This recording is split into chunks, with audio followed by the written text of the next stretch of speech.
We all know that the sun can be dangerous. The UV radiation that beams down on you at the beach can damage your DNA, giving you painful burns and eventually possibly cancer. And that should be reason enough to wear sunscreen, but for some people, sunlight means hives or itchy rashes. That's right, you can be allergic to the sun. If you have a condition called solar urticaria, big itchy welts develop within minutes of sun exposure. Now, these hives die down within a day, but as you can imagine, this disease seriously puts a damper on going outdoors. Scientists don't fully understand why this happens, but they think it's pretty similar to how your immune system might overreact to peanuts if you have a food allergy or to pollen if you have seasonal allergies. In those cases, the immune system sees allergens like peanuts or pollen proteins as foreign invaders and arms special cells with antibodies that recognize them. So when those proteins pop up again, those immune cells spring into action and release a bunch of histamine. Histamine is a compound that spurs blood vessels to become leaky and muscles to contract, which helps more immune cells flood in and fight off any junk, but it also causes the telltale symptoms of an allergic reaction, like red blotchiness or swelling. In solar urticaria, that same process seems to happen, but the molecule that's causing the immune system freakout is a mystery. The leading theory is that some people have light-absorbing molecules in their skin that transform into allergens when the right wavelength hits them. In severe cases, people can even develop welts from light bulbs or when they're wearing thin clothing outdoors, or even go into anaphylaxis. The good news is that this sun allergy is extremely rare. Of all the people who get hives, only about 0.5% of them do because of the sun. There's a similar condition that affects as many as 10 to 20% of some human populations called polymorphous light eruption, or PMLE. It's also a sun-triggered rash, but as the name polymorphous suggests, it can be a bit of everything, from itchy, fluid-filled blisters to simple raised bumps or red patches. Instead of showing up almost immediately like solar urticaria, it can take hours or even days, and it sticks around for a while too. How the immune system goes overboard in this case is even less well understood. But because of the delayed timing, it's thought to be similar to a poison ivy reaction, which activates immune cells called helper and killer T cells and causes inflammation. Except instead of an oily sap, the trigger in PMLE is another mysterious light-sensitive molecule. Fortunately, PMLE doesn't cause scarring, and with repeated exposure to the sun over time, the rash outbreaks often improve. So while there may not be sunlight-fearing vampires roaming the planet, there are some people who need to live a little bit like them. Thanks for asking, and thanks to all of our Patreon patrons who keep these answers coming. Okay, so I try not to film like this. I'm actually laying down. It's been a long day. But I felt that this was important to get out because people were asking me what was going on with the update from the allergist the other day. And while Katie is not in here to talk about it, I'm going to go ahead and explain it. And then maybe tomorrow I'll get her to sit down and talk about it so we can upload that too. She's been getting these rashes forever, like hives, rashes, whatever. And we never really knew the source. But we started noticing a trend recently when she was exposed to extreme weather.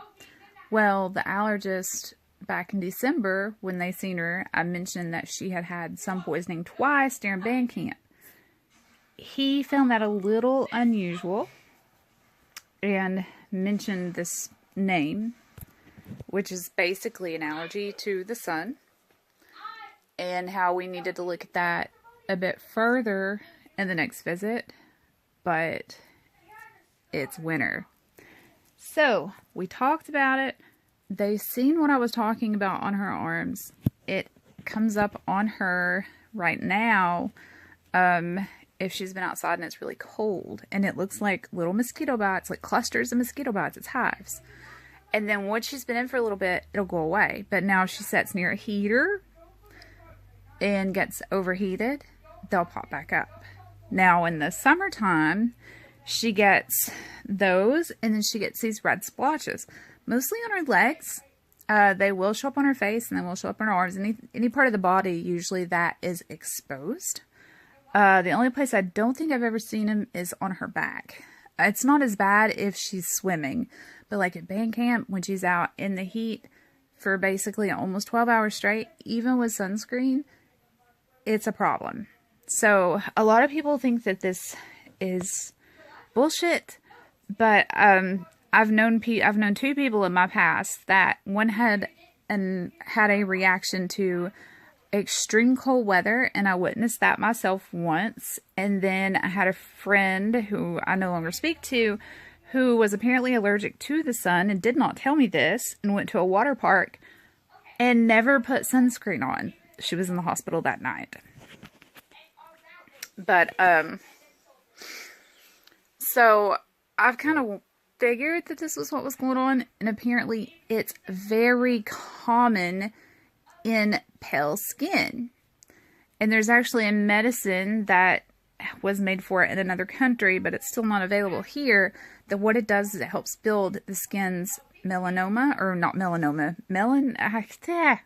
it makes you tan. Anyway, which protects you from the sun. So you can be out in it more often. Now, there are some very extreme cases, and it's got a different name, where the person actually feels like they're burning from the inside out. And there's a few names for that. She's not that bad. But I'm going to include the video that you've seen first is what she's dealing with. The video that you're going to see after this is a little girl with a very extreme case and other people like her. I don't think that there are a lot of people aware that this is a real thing. And I will document this a little bit more once it starts getting a little warmer outside and we're outside more, because you will see it more. What's really funny is I do the same thing and it hurts like hell. I swell and everything, but I've never really given it much thought, because what I do, I try to avoid the sun. And when I go out, I try to wear UV protective clothing, hats, everything. And because of that, now I have very low vitamin D, and I'm on prescription vitamin D. But it's better than the alternative. So, yeah. I was hoping that maybe I could inform you guys of this if you were unaware that this was a real thing. And those of you that I have talked to, this will help you understand a little bit more about what I was trying to explain, because I am horrible with words.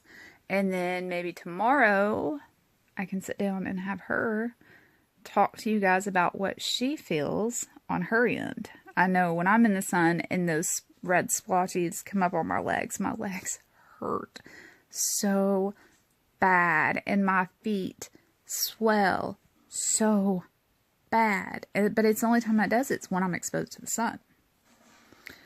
I don't have the issue with cold weather. I just can't breathe in cold weather, but I think that's the asthma. But so yeah, maybe we can get her to talk tomorrow, get that uploaded so you can have a first account of her problems with it. And we'll also talk about how we're dealing with it from the medical standpoint. As of right now, I don't know if it will stay the same once summer is here. Because she'll be going right about the time school's out. Hopefully I can get them to see exactly how bad it is in the sun if the treatment that we're doing now doesn't work. If it works, we're good. But I'm curious to see, and when we talk about the treatment with her tomorrow, it shocked me what they used. And I'm sure it will some people too, because I'm sure some people don't realize that this one medication can be used as some kind of blocker for, I don't know if it's histamines or just something. Anyway, so I was aggravating her yesterday. Not yesterday, but a couple of days ago, and told her, I was like, you're a vampire. And since you don't feed on people, I guess you belong in Twilight. So we're just going to have to douse you in glitter and throw you outside. But yeah, we're trying just to make the best out of the situation, because it does suck. It's hard when you're allergic to so many things that are airborne anyway, and then you find out that you're allergic to the weather. Like, the best days for her are not hot, not cold, cloudy and rainy, or just going outside at night. That's the best times for her. Sucks, but now that I know a little bit more about it, and I know that some cities have camps for kids like her, I'm going to start researching and seeing if I can find something close by that she can join in and meet other kids like herself. But she is not going to let this deter her from band and marching band and all that. We will just have to deal with it as things come, and she's just going to have to push through some of it. It can cause anaphylaxis. It didn't last summer, so we're kind of hoping that it just doesn't get worse. And with the added medications, that we can prevent it from being as bad or prevent it completely. So, only time will tell with that one. Anyway, please continue to watch the video. This little girl's story that I found is so sad. And she is so strong to do what she does and to put up with what she does. And she has just such a positive attitude. And what she suffers from is not exactly the same thing that Caitlin has, but it is a allergy, pretty much. But she feels like she's burning from the inside out. Like, it puts her in tears. They have to wrap her in ice and everything else because it burns her that bad. But again, she's redheaded, fair complected. I mean, I see a trend with it when I was watching these videos. So the first one is just more about what Caitlin deals with. And then I just wanted to share this little girl's story to show you guys just how bad it can really be. Because I know when my friend told me she was allergic to the sun, I didn't believe her. Now I feel like a dumbass. I felt like a dumbass then because I didn't, like, I offered her sunscreen because she's very fair. She wouldn't take it. She wanted to try to get a suntan. And even I got sun poisoning from that trip. But now having external lupus, sun and meat don't really go along anyway. So I try to avoid it. And now Caitlin's going to be going through the same things. So yeah, here's a little lesson about it. And then tomorrow maybe we can have her talk about it. Love you guys. Causes extreme pain. Well, for the brave girl you're about to meet, simple pleasures like splashing in a pool or running in a playground led to a baffling set of symptoms until one doctor discovered the unlikely source of her suffering. Here's ABC's Abby Boudreau. It's every parent's worst nightmare. A happy child who normally looks like this. Reduced to this. Some days she would just cry for hours and hours on end. And it just felt like lava was being poured on me. Like it burned from the inside out. A medical mystery. You feel so hopeless. There's nothing you can do. Savannah Fulkerson was 4 years old, living in sunny California, when her mom, Andrea, first noticed something strange. We'd be outside and she'd start screaming. We'd be at the pool and she'd scream, she's burning and she wants to go in. And I'd be like, we just got here. What is the problem?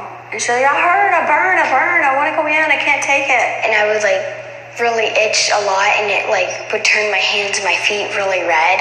And like if I scratched too much, it would like blister kind of, and then scar. Andrea would put Savannah's hands in bags of ice or a cold bathtub.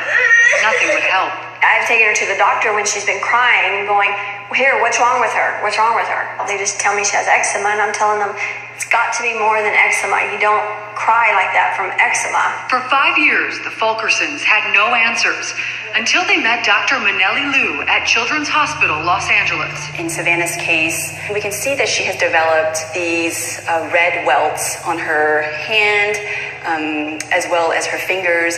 And this, along with her young age, made Dr. Liu suspect Savannah had erythropoietic porphyria, also called EPP, a rare and sometimes deadly disease. It was even featured on the television show House. Look at her arm.